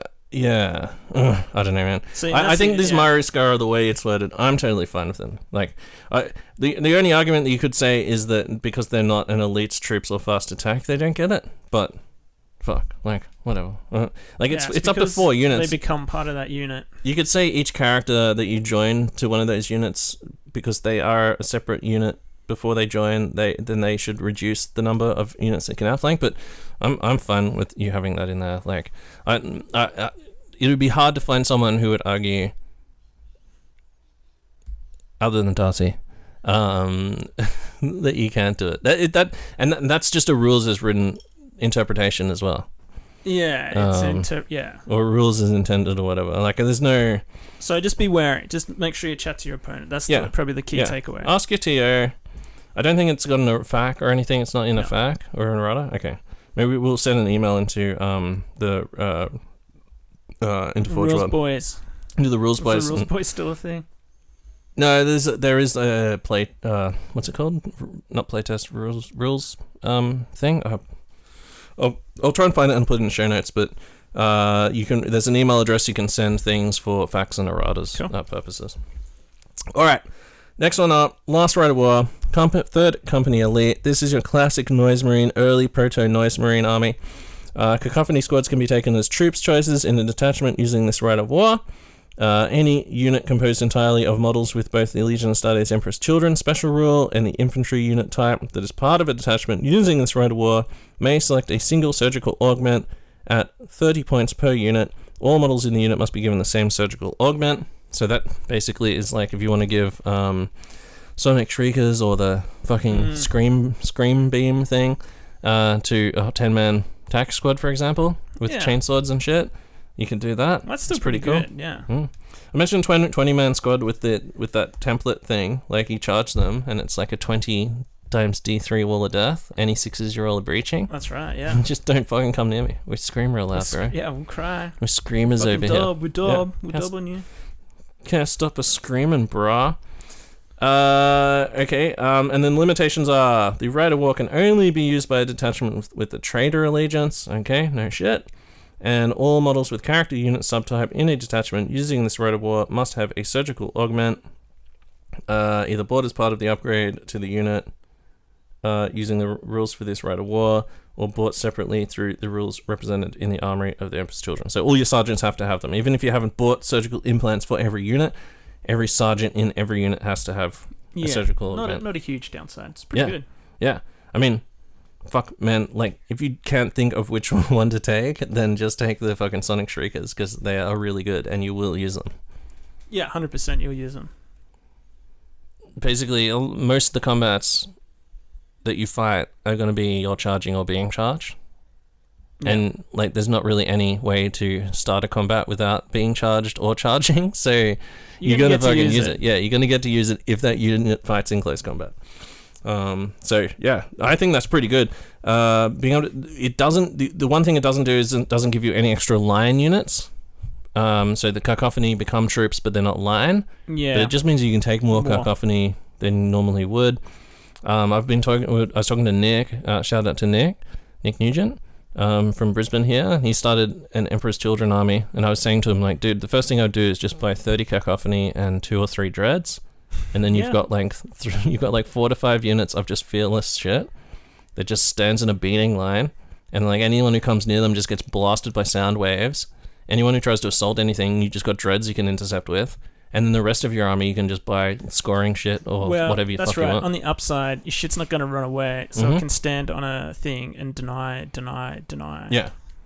And as I said to Nick last night, like, dude, if you just want to be an agent of chaos, fuck line, who cares? Just take all Noise Marines and just dudes on bikes and dreads and just go crazy. Just go absolutely fucking get noisy and just start just blasting people and just having fun. Like, he's new to the game, so that was my suggestion, is just fucking, you know, you've got these super reliable units. I mean, Noise Marines are going to slowly kill themselves if it gets hot, but other than that, being fearless and leadership 10 is really good. And then chucking some dreadnoughts and things like that. You'll have lots of elites choices left over for if you. Well, that's right. Take some Terminators as a scoring unit. Oh yeah. Just basic Terminators with fists and shit like that. Oh no, they won't be scoring though. But Oh, that's right. Yeah, I forgot Yeah, they're not well, yeah. scoring this day and age. Tax, despoilers, breaches, blah blah blah. Lots of good Good choices. Hey, Assault Marines are all good now. jumping back to Mariskara for a second, that also includes subterranean assault. Have you thought about Emperor's Children breaches in a termite or something? No, not really. No. But I have thought about doing the Assault Marines as a deep strike, just as well as. Yeah. And then whenever the Assault Marines come, that's when the Mariskara comes. So they're like, what do I intercept? Got shit everywhere. You do have to have like half your army on the table. Like you can only outflank with half of it or whatever, or reserves half of it. But fuck, I don't know. Like when you've used that against me, it's been really good. And even with when you've rolled, like both times you've used it against me, you've put them in one of my flanks, and then you've rolled a 1. So I've been able to move the thing 24, and even then I've just like, oh fuck, like I can just either move it over there or move it into the far corner. I've moved it into the far corner both times. Yeah, I think it's just taken me an extra turn to chase you down. Yeah, pretty much, yeah. Yeah. And those dreadnoughts coming on like right next to people's line are really good as well, because if they start on the other side of the table, if they get first turn, they get to blast them. They get to blast them a couple of times before they're even coming across the table. Yeah. Whereas if they're in that flank, you might usually your army's set up like facing a certain direction, tanks and all that sort of shit. You might have buildings in the way that means you can't just easily fire onto a flank to get rid of them. And that's definitely what I've noticed in that last game. I was like, fuck, I really wish I had a dreadnought just to park on that flank and guard it. To just fuck off those dreads. You were in two minds as well, because when your Terminator squads went forward and just kind of into no man's land and just did some ineffectual kind of bolter shooting. Yeah. So what do we play? We played Fire, not Fire Tide. Is it Fire Tide? No, fuck. What's the mission called?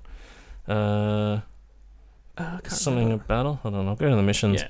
There's a mission where I get I would get like 7 points for getting into your That's right. deployment. Yeah. Not Dominion, or is it Dominion? No, I think it's later on. Oh, Tide of Carnage. Yeah, Tide of Carnage. So opposing players' victory deployment zones were 7, 5 for the no man's land, and 3 for your own deployment zone. So you brought down all that shit on my flank that I basically would have to turn most of my army against them to fuck them off, in which case I wouldn't have been able to get stuff across the table to get into your scoring zone. And then also you had shit on the table over there as well that had to fight as well. Yeah, that's right. Yeah, I had stuff in my own Yeah. quarter or my own half. Yeah. So even if your shit doesn't come on and like assassinate my general, it's such a fucking dilemma. Suddenly, like you're sandwiched between two things. Like, what am I meant to do? If I turn away, if I keep firing at the shit on the other side of the table, then I'm not shooting at the immediate threat, and then the immediate threat's going to get me. But then if I drill the immediate threat with all my shit, then you've still got the other stuff over the other side. It's a real like it's a classic fucking pincer move, right? I think you like, just gotta. what the fuck do I Well, do? that's the thing. Like, it's difficult because you put the marker on for the opponent, because you put the marker on after all the setup's done. So it's not like you can identify it and just go, I'm going to cluster all my shit around this. Like, if you did that, I'm just going to go, okay, cool, there's your army down there. I'm just going to put it down there and then still walk into it. Yeah. So it's pretty tricky. Yeah.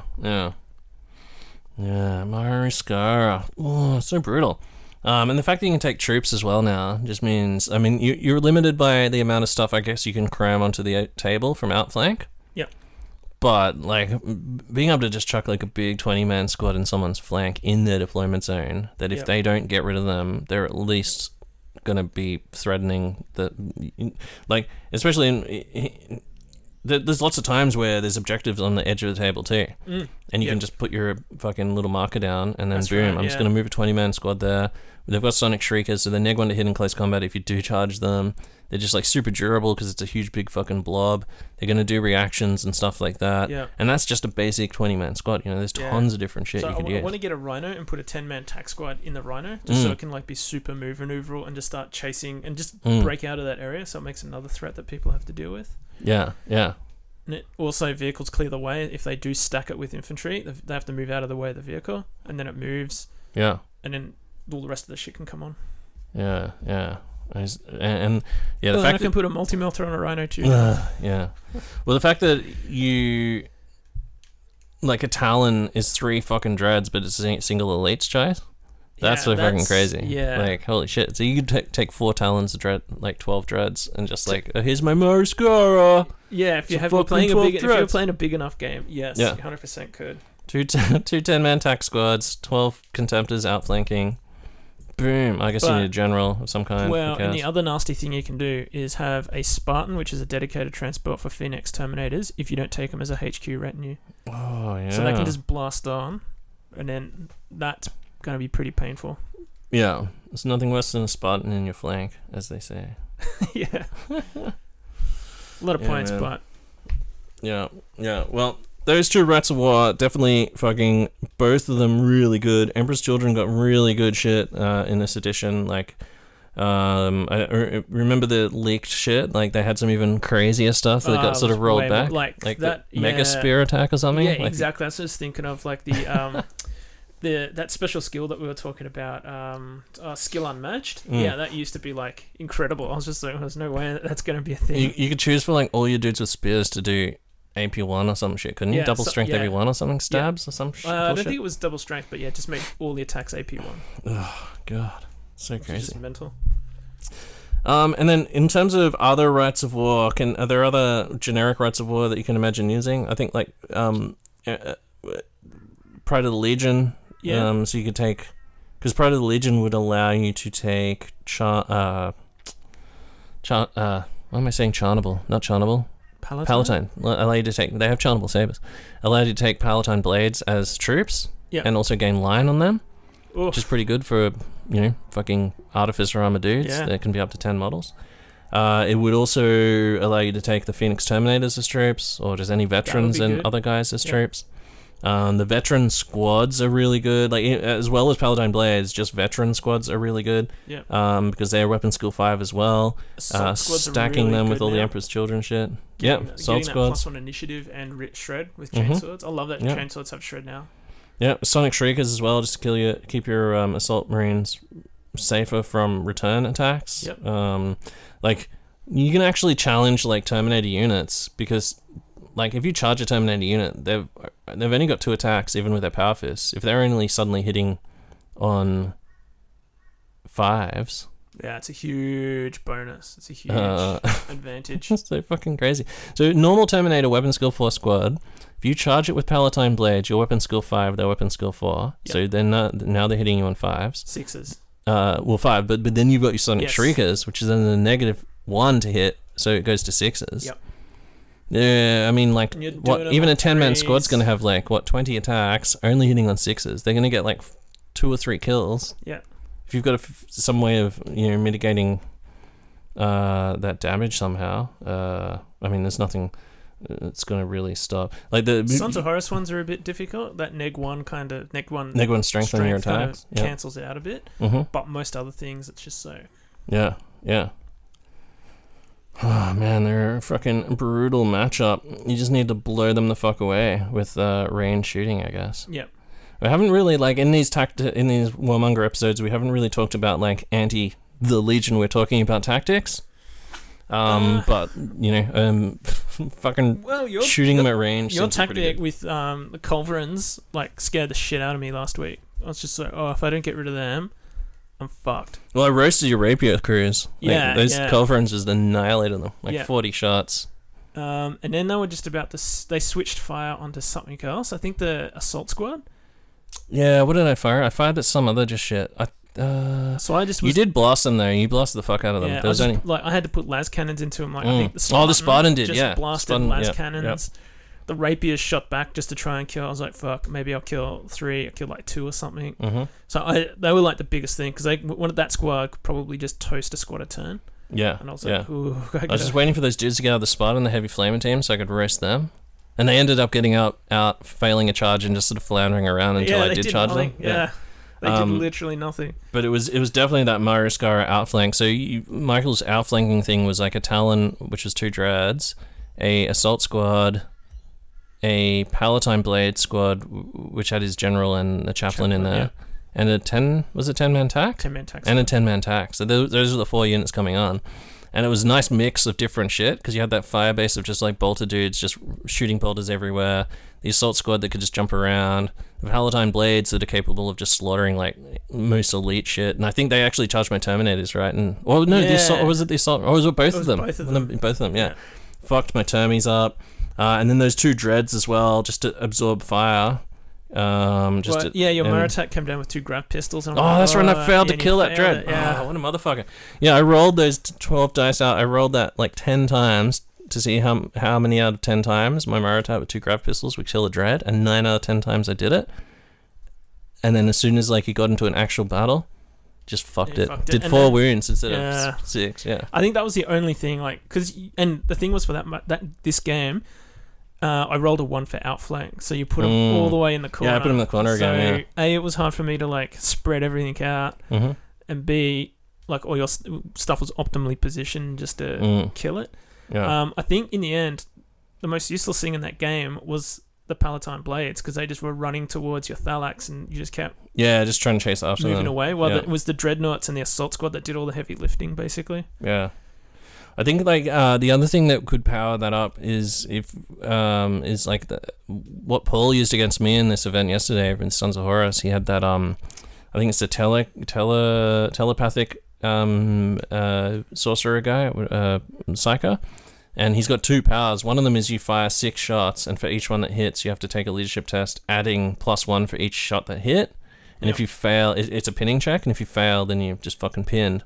And he also has another power where you just roll a leadership test, and if you pass, the unit just can't do any reactions.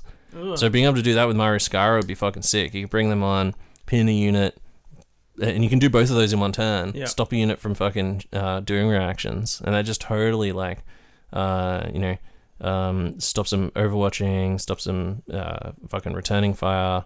And it makes it way more safe to charge like a heavy weapon team if they can't do anything. Yeah, that's like right. Can't just stop you. And just any kind of unit, even a really good assault unit, if you hit them with the no reactions, it means they can't do the what's it fucking called here? The hold the line. So they can't do a hold the line. So you're not disordered. You're definitely getting those attacks, because there's nothing worse than just like, I charge you. Oh, okay, well you're disordered. Oh fuck, I just lost like 10 attacks. If you have rage, you're losing 20 attacks, so something like Psychers and shit could be good as well. That's a good idea. I mean, you're only forced to take Legion Champ as well. Yeah, and he's really good. Like, and Chaplain is also very good though, giving hatred for a close combat army. You can't go past a Chaplain. It's just such a it's just the ultimate nail in the coffin. Yeah. So let's finish it off. Like, we're almost at 2 hours. Let's finish it off with some ideas. Shower. Are you thinking of running the spear termies? You don't have 100%. Spear termies. You don't have them there because they're. I got them because they were. I got a squad. Not as great. I'm halfway through painting a squad. Did you have a squad in the last edition? Yeah. Were you going to do them in the last edition? No. Just because they're shit. Yeah. But now they're good. They were beyond rubbish. Like, they were great models. Yeah. But there's some. Like, it was one of the true. Like, how do I go about this? Sometimes you buy them to paint them, and then something else in your army just fucking fails so spectacularly. You're like, oh, those spears suck. Oh my god, I'm never taking that full Termi unit of spears. That would be shit. That's right. Yeah. It was just like, you'd be madness to take them. Like, they were like, I could play with a lot of things that didn't work properly, but they were just super situational. They were just super like niche in their use. Yeah, and that's a widely held belief as well. Last edition. I don't think I ever played against him in the wild. I don't think I ever saw anybody ever run them. No, definitely not. I can't remember seeing them. But now they're a goddamn solid thing to build an army around. Like, I think with Emperor's Children, like, you can go 2 different builds now. You can do a really good solid shooting build with like Sun Killers. Sun Killers and Third Company Elite with Sun Killers. Yeah, you can do that. Oh boy. Yeah. That'd be, and just castle up and just go, come at me. You can't score anywhere, so you might as well just annihilate whoever you're fighting off the table. Just drilling fucking 12 las cannons or 20 las cannons into shit. Yeah. I think their true strength is in assault. I think if you really, really want to get the most out of them, assault's where it's at. Having like a decent base of fire, just so you can hold things, do some shooting. Because just whittling them down and just using the close combat for the killing blow is probably the most effective. Yeah. Just going from squad to squad to squad at like half or 75% health squads, just chewing them. I think you've got to Death Star them. I think, like, as much as I hate that as a tactic, stacking all those abilities into one squad is just ruthless. Just starring your Termies. Yep. And But in Spartan, saying that, chuck them in Spartan. Chuck them in one of your brand new Spartan. Oh, you got a Spartan now? Ooh, we also ready to how go. good that well. Oh, well, yeah. Nothing's good against Haywire there. That's true. Those Haywire rapiers I've got, fucking really good. Yeah. If I had 6 of those, oh, fuck, people would be really in trouble. Yeah, they would. So yeah, that's probably the main ones. Like, they're pretty versatile. Real good Legion rule, but the strength lies in assault. So Yeah. I think you really have to assault to get the most out of it. Even if you've got like 2 10-man assault squads that kind of deep strike or come on, because they're just so fast. I really have a soft spot for assault squads now. Yeah, yeah. And the fact that you can use any Nuncio Vox to re-scatter Yeah. as well, or re-roll the scatter, or twin-link the scatter, essentially, just means you can dump them down, get them in like a really good position. You got a higher chance of getting them in that good position because of their jump hacks and shit, because they've got that minimum charge distance. You can just get them fucking right where you want them, like precision, accuracy. And then you've always got that fucking you've always got the fucking advanced reaction up your sleeve as well for when shit goes real, or in just the, like, you know, last sort of few turns of the game when they finally get their Death Star out of their Spartan and start coming at you. Yep. You can just be like, oh, you walked all the way over here. Good work. Nice. Now what are you gonna do? I'm like, well, I charge you. Oh, well, I countercharge you. Yeah. And you're like, fuck. So I'm enjoying playing them. I'm gonna do another Legion, just for funsies. Just After we've played a Istvan 5 campaign. Oh yeah, we're playing Istvan 5. Yeah. So I'm painting up at the moment. I'm painting up Fulgrim and 10 the 10 Phoenix Terminators. I've got the Spartan, so they can meet Ferris in the middle. Yeah, awesome. With his Ferris is gonna be Terminators. walking, man. He's gonna be foot slugging. I'm just waiting for some. I don't want to have him with Gorgons. I'm just waiting for some like veteran Terminator, Iron Hands veteran Terminators. I want some fucking weapon skill 5 Termies. Yeah, well, you could probably get them, won't you? Like Well, at some point, Well, surely they've got to do more they locks. would be They got to do more locks. the new unit, the next unit for Iron Hands. You would think so, right? Have they had their battle yet? Their Exemplary battle? No, there hasn't been any new shit for Iron Hands. No. So I reckon Morlocks has to be a thing. If they did kind of like a Trementor and the Contakar for Night Lords, it's logical and reasonable to see that. I reckon Morlocks for Iron Hands. So someone at this event yesterday, just like a throwaway comment, was Ferris Menace invented Thunderhammers. Have you heard of that before? No. No, someone told me that, and I was like, really? Oh, well, fuck. I need more Thunderhammers then. Sounds like you need more. They're pretty more good. Fucking hammers. Thunderhammers are good. I think he definitely had something to do with Terminator armor. Yes. Yep. And there's a reason like that Maragul cult had so many fucking Termies. Oh no, was it Maragul? No, I think Maragul is Autist Moore. Fuck. Now I can't remember now. Morngul? Maybe it's Morn. I can't remember. Morngul. But one of those fucking one of those clans, the 10 clans of Medusa, one of them is just like all Termies. It was like the bulk of the 1,000 Termies that he was just running at fucking Horus with. Yeah, it'll be interesting to see if they get some new shit. It doesn't matter. Like I'm really enjoying running these guys. That's good. I'm glad you're like painting and. I really want to get. get. You're looking good. Yeah, I'm almost at the point. Right now. Yeah, I've just got it. Once I get to 2,500, which is going to be by next month, then I'm going to do Ferris, and then I'll be at 3K basically. But I am sort of setting aside fucking some like just sort of waiting for that like perfect Terminator unit to run him with. Yeah. You know, like Tartarus would let him run with them as well, but Tartarus is just so soft compared to Cataphracti.